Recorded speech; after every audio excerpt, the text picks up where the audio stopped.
pumped up? Oh, dude, it's not even a question. Definitely pumped up, man. I mean, the first game of the grand finals. Dave, we have been waiting for this moment for a long time, without a doubt. Ladies and gentlemen, good morning, good afternoon, good evening. Pubg Mobile Global Championship Grand Finals. We got the best teams and players in the world right now. Nova Esports Paraguay, Godlike Esports Jonathan, Alpha 7, Carrillo, Stalwart Esports Action. 9 teams from the East, 6 teams from the West, 1 team from India. Best of 18. It all starts now. Necro, let's get into the game. Oh man, it all definitely starts now, and playing flat path as well, starting all the way from down south. This is going to be an interesting one, Dave. I can already tell the hotness in the military base. I can already tell it, man. Stalwart Esports, we of course know they like to drop in Nova of Doi. Now, if you talk about a lot of drop clashes coming inside the map of Rangle, I mean, the only drop clashes that I'm really going to be witnessing over here, it has to be like Navi and Alpha 7, because they're playing flat path as well. I do want to see what kind of improvisations these teams are going to be showing. Oh, we are talking about it. Talking about the plane path, man, all the way down here towards the south. Yeah, I agree with you. It will kind of force these teams to some uncomfortable positions that they might not be used to with their tried and true drop spots. One in particular, you talked about Navi. Look at this, kind of spread out there on that west side. They are going to have to possibly get into early engagement, but circle number 1. Yeah, circle number 1. It can't be any better, all things considered, with this plane path.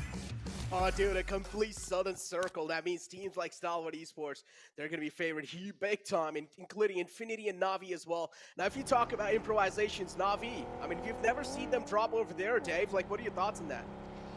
I'm sure they got some practice. You know, they are a world-class team, right? And I do like this position that Navi are going to be holding down because of the zone. Now, if the zone would have shifted up there towards the north, where they would have to quickly loot and then rotate on out of that current spot on that west side of the military base island, I would be a little concerned.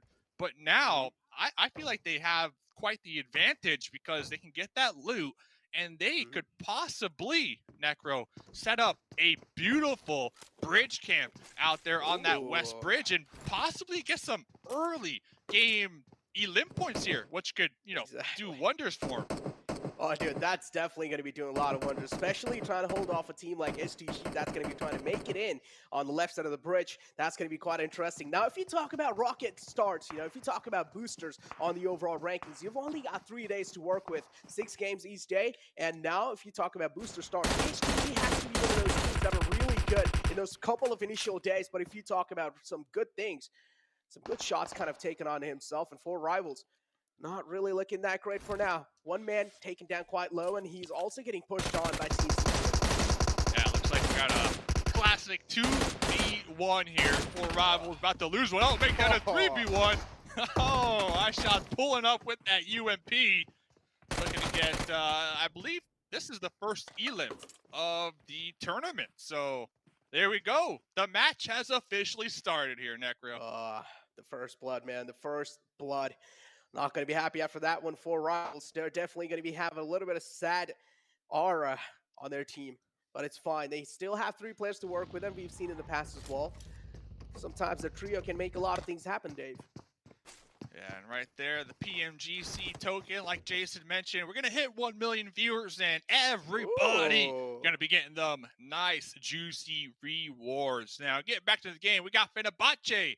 At least one of my favorite players, the Dukin Machine. We can see him out there in that buggy with that nice rotate. Action, though. Action. Going for some shots with the M4. Connecting.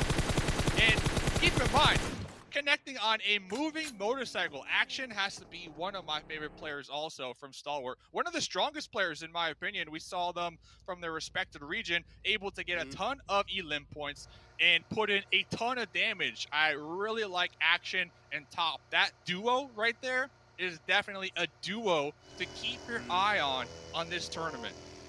But gotta say, Fenerbahce definitely got nerves of steel to pull off something like that, just to sneak past through Stalwart Esports.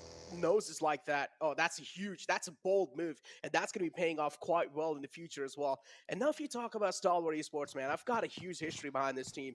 Coming Yeah. inside, first time I saw them in the PMP Season 3, actually, no, scratch that. I saw them in the wild card, in the PMCO wild card playing. I was like, all right, this team has a lot of caliber. Then later on, moved in the PMPO Season 3, they absolutely dominated that as well. And then even in the SA Championship, dominated that as well. And back in the day, they were known as like the Astro Academy, right? And then Yeah. later on, coming inside in the future, they got signed by Stalwart Esports, and now we're here, Dave. Now we're Now they're here. here. They are, yeah, they're literally one of the best teams out there. The best lobby in the world, too, right now. The top of the competition. I love how you said it. Now they're here. They legit started from the beginning.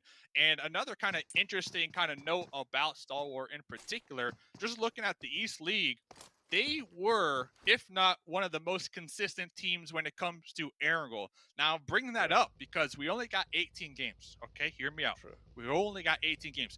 Erangel makes up 50% of those games. What are your thoughts, man? Stalwart Esports, where do you see them performing here? With that in mind, with that knowledge that I just laid on you. Now, look, not just Stalwart Esports. There are a couple of teams that are really good. I would say pretty consistent on each and every single map. So we cannot rule out Stalwart Esports just like that. Yeah, I do understand they have one of the most consistent rate. Yeah, coming inside the grand finals as well. So I would say Stalwart Esports, they're definitely going to be one of those teams. Like, at least we're seeing top 3, man, inside the Erangel, without a doubt. Without a doubt. I'm a true, I'm one of them dudes that I like to look at the numbers. I like to crunch them, and I like to base my opinions on these numbers. So that's why when I was looking at Erangel, and with that in mind of it being 50% of the map pool, I also had to kind of turn my eyes to the West League to look who's the most consistent over there. And there was one team that popped up as far as consistency on every single map. Erangel, Miramar, and Sanhok. Guess who that team is from the West League? Do you have a guess? Alpha 7?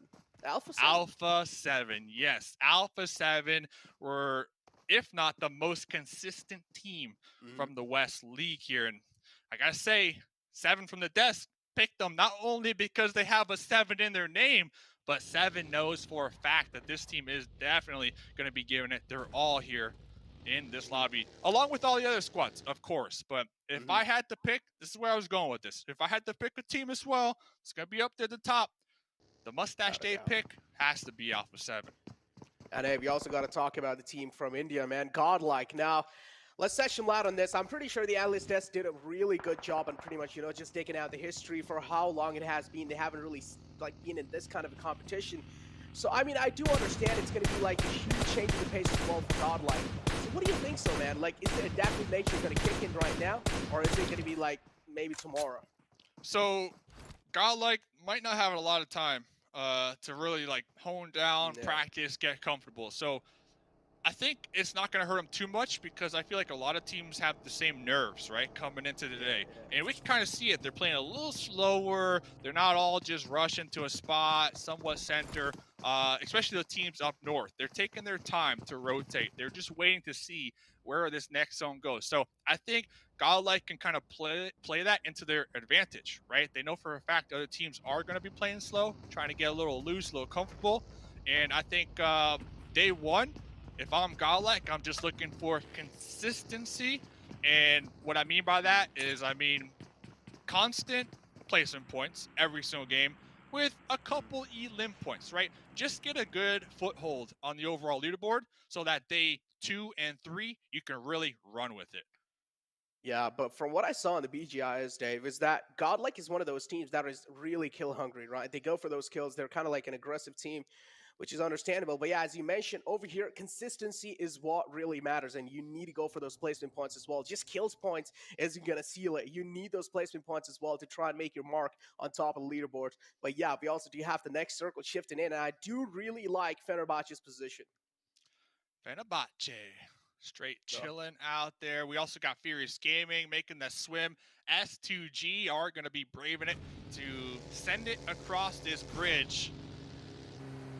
Nice strat. Remember earlier on, I was kind of calling for Navi to possibly be able to gatekeep this bridge, but instead of gatekeeping this bridge, it looks as if Navi kind of sent it down to the south of the island, so they're going to be playing this one a lot safer, trying to avoid those early skirmishes. Very interesting play, but we might have a potential fight over here on this bridge after all, because now Nova are going to be trying to drive on through here. Oh man, they're going to be having a clear pathway for sure, because H2G as well is trying to play for their survival. We do see Solid Speed kind of closing his distance, but again, it shouldn't really be that big of a threat for Nova. So for now, things are going to be looking quite calm. But as I mentioned, Fenerbahce's position definitely Dead center. kind of in the, they're like right in the center of the zone as well. And Godlike now going for that late rotation in the southern circles. Now, if you talk about West Side, Dave, we do know Na'Vi is one of those teams that do like to go for those late rotation in these military-based circles, and it never pans out for them. No, so we'll definitely keep tabs on them here in game number 1. I'm looking at Godlike too. I mean, we caught a glimpse of Godlike. It looks like they were trying to be a little aggressive, but that was up against A7, so we'll have to get back to that one. Looks as if both teams kind of backed off from each other for the time being. And that's kind of the story that we are seeing for a lot of these teams here early game, is that they would see each other and then try to back off. They don't want that smoke. But talking about wanting that smoke, the boat taint, the failed boat taint out there on that west side of the coast. So Na'Vi, they didn't bridge camp, but they are doing a good job at trying to pick up whatever type of elim points they can out there on that coastline. Oh, dude, Na'Vi definitely just beaming him out the water, man. Unfortunate, the boat just blew up, and 628 not going to be happy after that. Losing 2 players already inside the game. Definitely going to be having those sad faces. But yeah, Na'Vi, I do like the huge improvement that Na'Vi has shown. They're already on the military island. They're kind of looking good. Tixie all the way on the south side. A huge separation, but still, they have a lot of time to work it out. But DX making bold rotation out in the open, taking little shots from Nova. Nova as well, making sure that DX Xavier not going to be stopping by anywhere near. Looks like Nova Esports is going to be picking up a nice little compound here. 3-1 split. They got 3 squad mates out there on that west side, and then Border still kind of straggling in the back line over there. They were taking some shots at DX Xavier as they did casually pass by on that high ground. For the time being, though, it's all about getting these early game positions, especially with this military-based zone. And you were looking at Fenerbahce. They were somewhat dead center. Next circle is going to shift here very shortly. Let's see, will it play into their favor? Stalwart Esports, too. I like that spot all the way up there at that radio tower, the highest vantage point here. Will it pay off? We'll find out right now. Oh, it does. It does. STG and Fenerbahce right in the center of the zone. Fenerbahce having the majority of the center, but again, the split is good, but if even one of the players gets spots out, and even if he gets taken out, that's going to be quite a huge task for Fenerbahce to go back to that player and get the rest back up. So I feel like at this point in time, they should be a little gathered up. Maybe a 2-2 split can work out pretty well.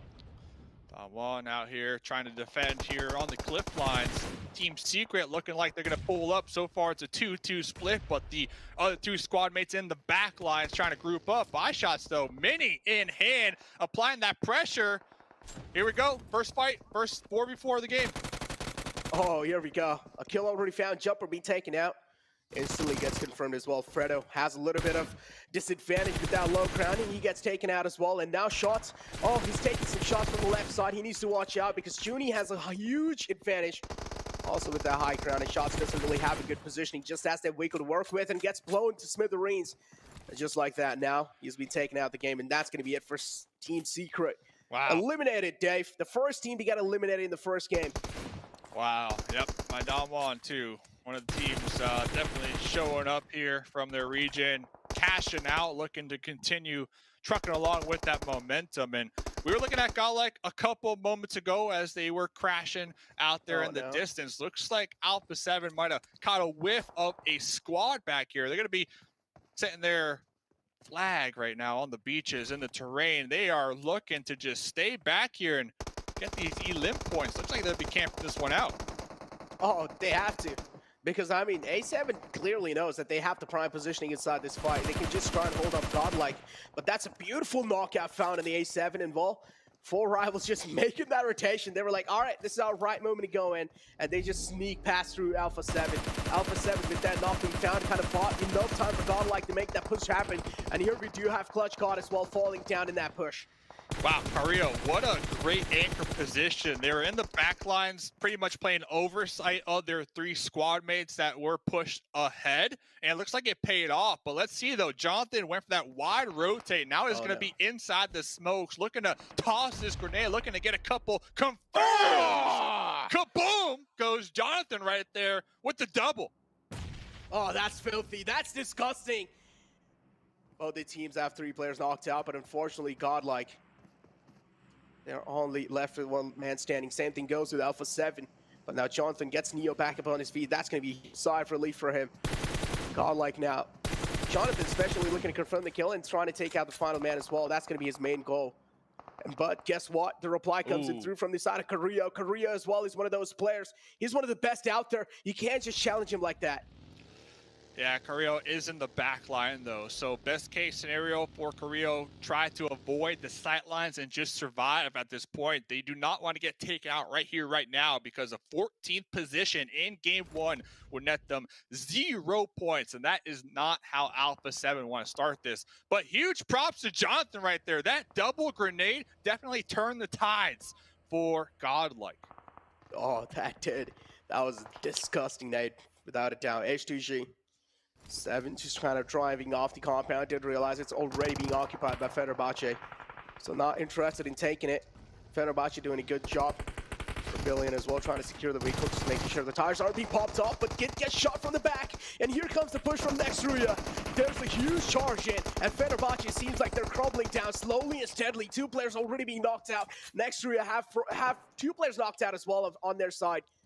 You want to see how this fight's going to be panning out. And now it's all down to Duke and Machine.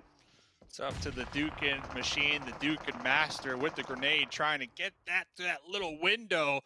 Overshot it just a little bit. Does look like their teammate was able to pop into their compound, looking to get that revive. And here comes Noxbomb with the support here. Looks like the revives were successful on the next Rhea. Let's see, though. Noxbomb has a lot on their plate. They need to clutch this one out. Oh, they do need to clutch this one out, but third party from Stalwart Esports. It's Pika who takes out Noxbomb. Duke and Machine again. Rebellion.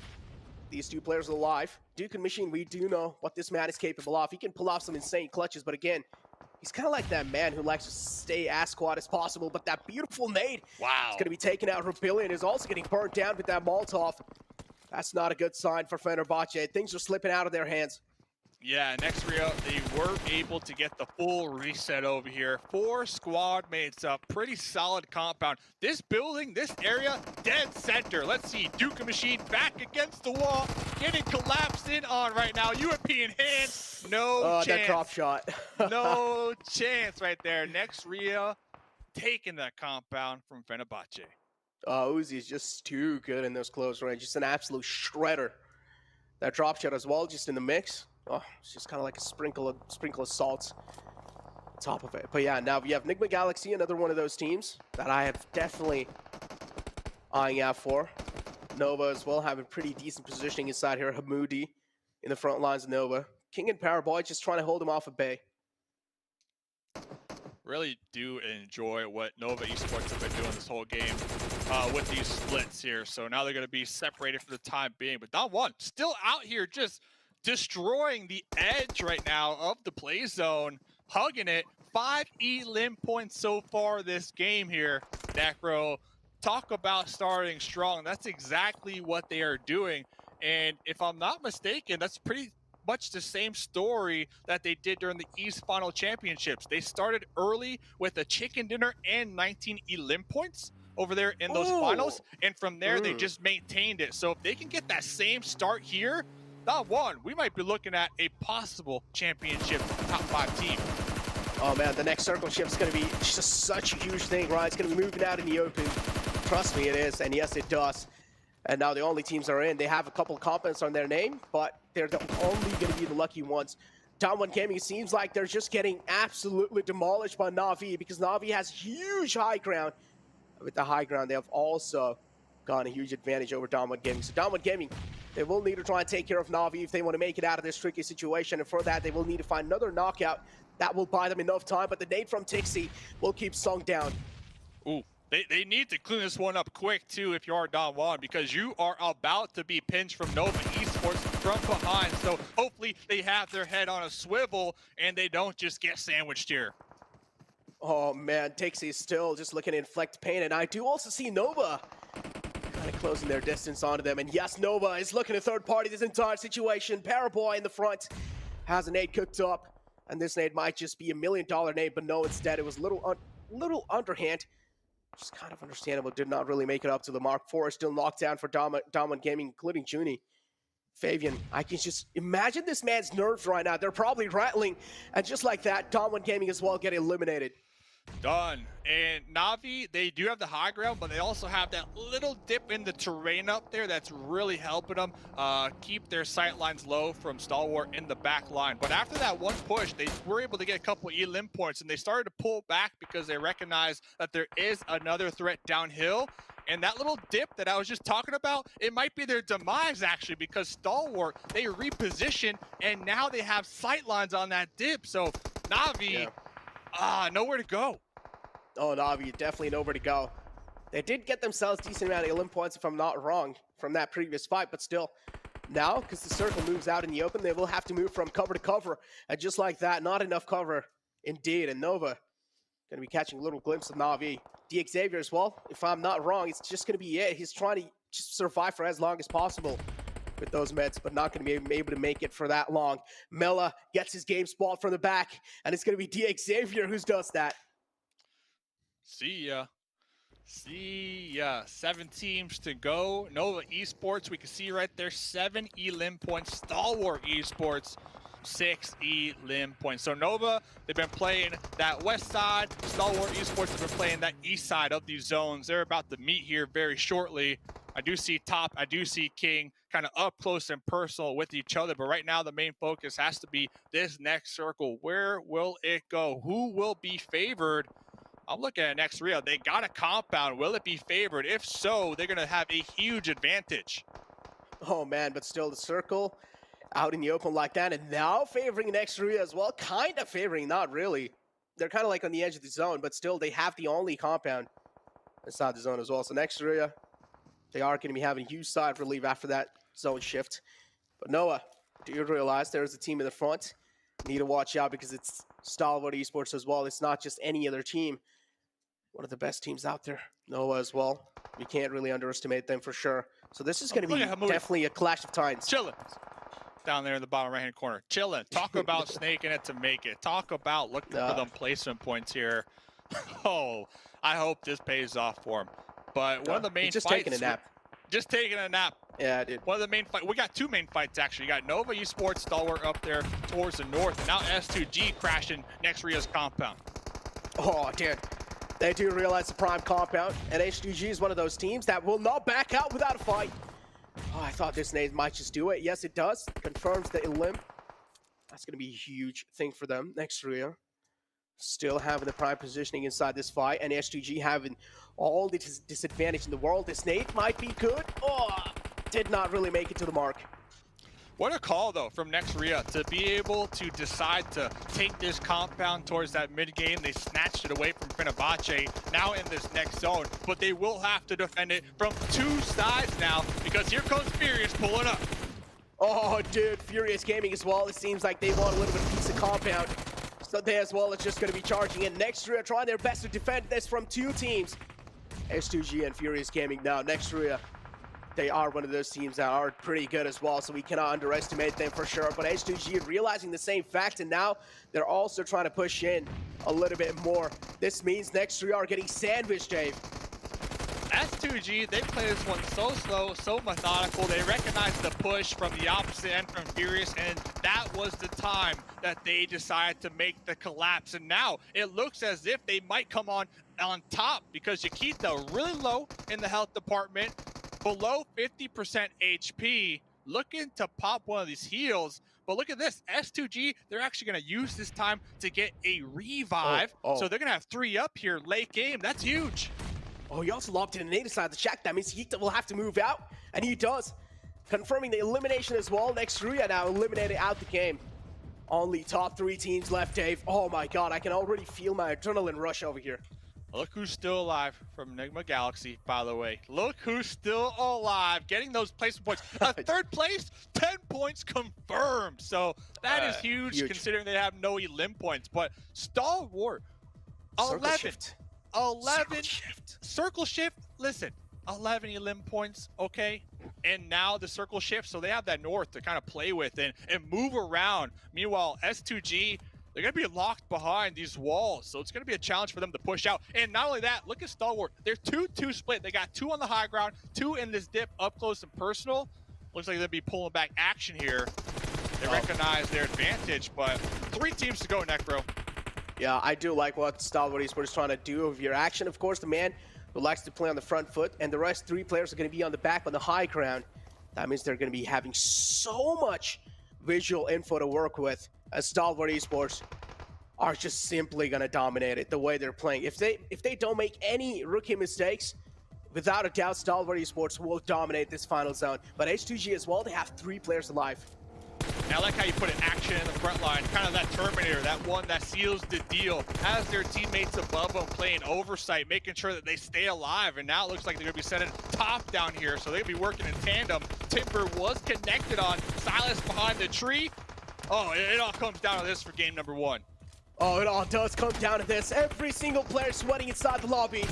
And so does Stalwart Esports and H2G, but H2G a little bit more pressure added on their side as 2 players already taken out the game, and now Hamoudi as well. Seems like he's finally woken up from that nap. And well, guess what? Who takes it? Who backs the first game? It's going to be Stalwart Esports. Let's go! Game number 1, Stalwart coming on top, not only with that winner chicken dinner, but a ton of elim points. Hamoudi though, hey, shout out to Hamoudi. Second place, I'll take that all day long as a solo snake, trying to avoid those sidelines, trying to play nice and sneaky. That is 12 placement points in 1 game.